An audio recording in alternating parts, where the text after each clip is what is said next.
bonne adresse tout simplement. Alors on va pas aller aussi haut que la pagode de Chanteloup.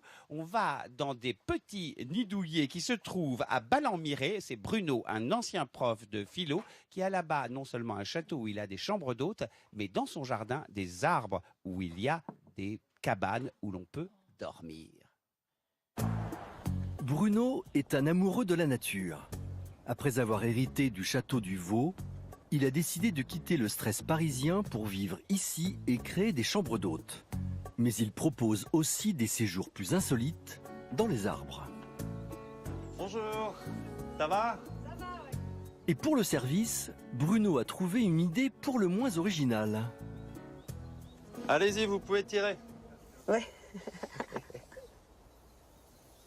Ah bah c'est un petit peu l'aventure. Ouais. C'est un peu le Mickey au manège quoi.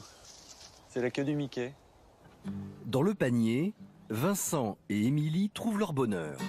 Jus d'orange, yaourt et tartines, le petit déjeuner idéal pour démarrer la journée.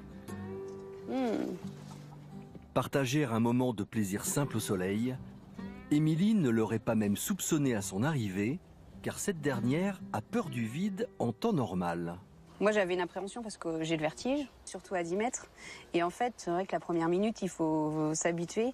Mais après, on est dans son élément. C'est tellement naturel. La vue, elle est tellement dégagée sur le château, sur les arbres. Vraiment, la sensation de vertige, elle n'est pas là. La nature a des vertus presque miraculeuses. Car désormais, Émilie et Vincent profitent au maximum de la faune et la flore environnante depuis leur corridor. Un véritable safari. Et ça tombe bien car ce cocon est surnommé la cabane africaine. Dans la chambre, la décoration habilement choisie crée une atmosphère des plus dépaysantes. Le chant des oiseaux nous a bercés. L'énergie de l'arbre, on a vraiment dormi vraiment de bon sommeil et pourtant on avait laissé les portes ouvertes. On a l'impression d'être coupé du monde. Ouais. C'est très agréable. Ça permet de décompresser.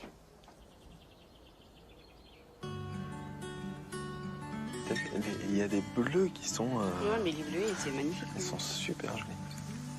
Vraiment, j'adore ce... C'est de la menthe, ça. La menthe sauvage. Une fois descendu de son perchoir, le couple peut alors s'offrir une partie de campagne et profiter pleinement du domaine. Passer une nuit en cabane peut décidément s'avérer revigorant.